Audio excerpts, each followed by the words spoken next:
titre de ma pensée aujourd'hui, c'est l'obéissance, la clé de ta percée.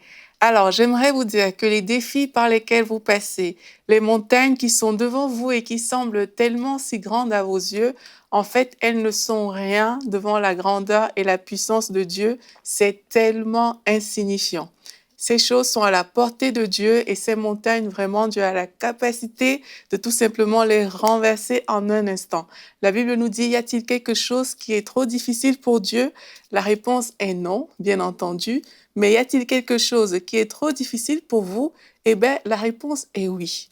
Donc, si vous voulez vivre vos projets, vos percées, les différentes choses qui se graissent devant vous, que vous voulez, comment on dit, arriver à faire, si vous voulez prendre des grands pas dans la vie, eh bien, il va falloir obéir à celui-là qui a toute la pleine puissance, la pleine capacité et les pleins pouvoirs entre ses mains.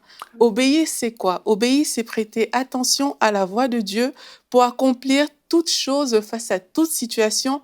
En fait, il s'agit de compter sur la sagesse de Dieu face à toutes les situations que nous rencontrons. Et désobéir, par contre, c'est choisir de ne pas prêter attention à la voix de Dieu. Certaines personnes désobéissent de plein gré, donc elles entendent la voix de Dieu, mais elles refusent tout simplement d'obéir. D'autres personnes le font de façon inconsciente parce qu'elles ne prennent pas toujours le temps d'entendre la voix de Dieu. Alors, Saül, c'est un exemple qu'on va voir aujourd'hui dans la Bible. Il a désobéi et on va voir que la désobéissance peut coûter parfois très cher. Et lui, ça lui a coûté sa place de roi. On peut lire l'histoire dans 1 Samuel 13. Ce qui s'est passé, c'est qu'il a offert l'Holocauste alors que ce n'était pas à lui de le faire. Il avait une bonne raison à ses yeux, donc c'était valable pour lui de le faire, mais avoir une bonne raison ne justifie pas la désobéissance. Et lorsqu'il a posé cet acte, il y a Samuel qui est revenu et il lui a dit, tu as agi en insensé, tu n'as pas observé le commandement que l'Éternel, ton Dieu, t'avait donné. L'Éternel aurait affermi pour toujours ton règne sur Israël et maintenant ton règne ne durera point. Donc, on voit ici que le règne de Saül est fini de façon prématurée et ça, c'est la conséquence de sa désobéissance. Et il y a un cas similaire qu'on peut voir dans la Bible, dans le psaume 73. C'est Asaph qui a rédigé ce psaume et il voit comment les méchants prospèrent, etc. Et puis il se dit, ah, mais eux, ils prospèrent, il a voulu s'aigrer contre Dieu.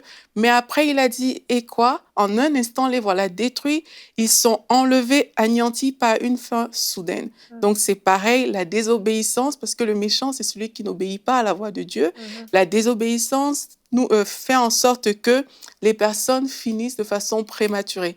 Tout ce que vous avez construit, vous réalisez en un seul instant, ça part en fumée parce qu'on n'a pas pris le temps d'obéir à la parole de Dieu. On ne veut pas que ce soit notre partage, alors je veux vite vous donner quelques bonnes conséquences de l'obéissance. L'obéissance permet bien sûr d'affermir notre vie et nos projets.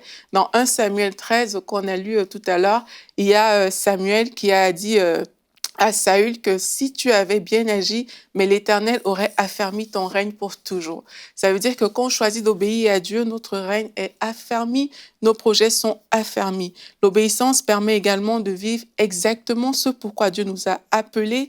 Vous avez vu dans l'histoire de Saül encore, il a fait quelque chose qu'il n'aurait pas dû faire. Normalement, c'était à Samuel de le faire. Et quand on désobéit à Dieu, parfois on se retrouve en train de faire plusieurs choses qui ne sont pas nos tâches à nous, au lieu de nous concentrer sur le point sur lequel le Seigneur nous aurait tout simplement communiqué. L'obéissance permet d'échapper aux dangers et aux désastres. On voit l'exemple, par exemple, de Noé. Noé a été divinement averti et puis il a obéi, il a construit ce bateau et la Bible nous dit que justement, lui, il a échappé avec sa famille. L'obéissance permet de remporter des victoires sur l'ennemi. On peut le voir avec David dans la Bible. J'ai plein d'exemples comme ça. L'obéissance permet de vivre le surnaturel et de bénéficier de la provision de Dieu. La Bible nous dit dans le psaume 23, l'Éternel est mon berger, je ne manquerai de rien. Quand l'Éternel nous conduit, il sait exactement en fait où est le lieu de votre provision. Il connaît la position de vos bénédictions. Donc, se laisser guider par Dieu, c'est accepter de rentrer en possession de ces choses, mais de façon toute simple.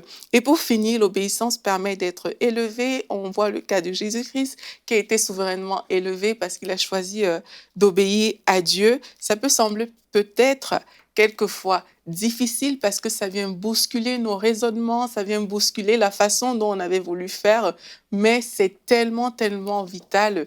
L'obéissance, c'est la clé de votre percée. Retrouvez la suite de ce programme dans l'émission Bonjour chez vous sur ENCI TV.